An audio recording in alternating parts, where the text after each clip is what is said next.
We continue to follow that massive winter storm sweeping across the country. The storm is bringing heavy snow and ice to several states. And joining us now is Jay Grymes. He's the climatologist for the state of Louisiana, based at Louisiana State University. Jay, ice and freezing rain are a major concern with this storm.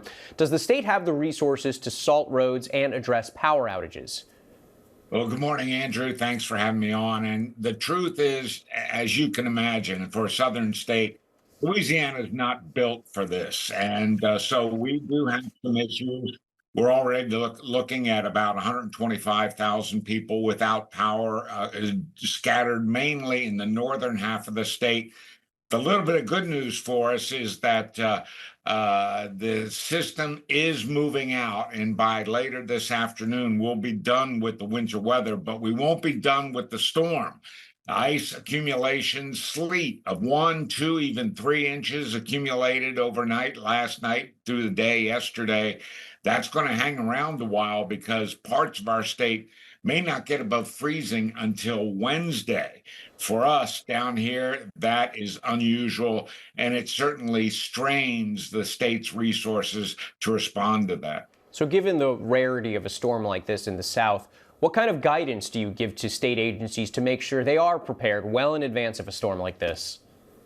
Well, in this case, it's mostly getting to our residents. Our big issue typically with an event like this are the power outages and the fact that, again, our houses down here aren't even designed for this kind of cold. We could be looking at wind chills even in the central and southern part of the state that could get down to the single digits, and wind chills that will be below zero for the northern parishes. And extending that out 3 or 4 days, that certainly becomes problematic. And sadly, we've already had 2 weather-related fatalities.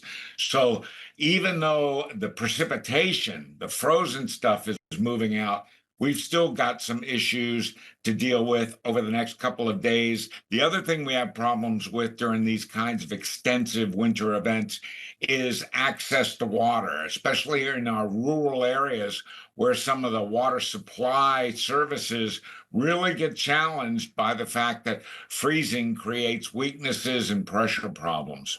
I'm curious, in your decades covering weather and climate in Louisiana, what trends have you been noticing?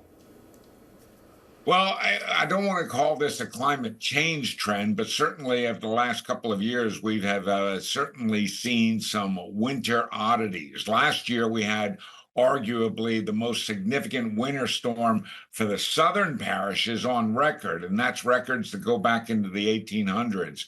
So without question, this nationwide storm is going to leave a serious footprint here in Louisiana. We haven't seen a winter storm like this in our state in at least 5 years. So the last couple of years have been a little problematic in terms of our winters. Yeah, and as a climatologist, what do you make of the sheer size of this storm, stretching some 2,000 miles? Half of all Americans are in its path. What do you make about the size?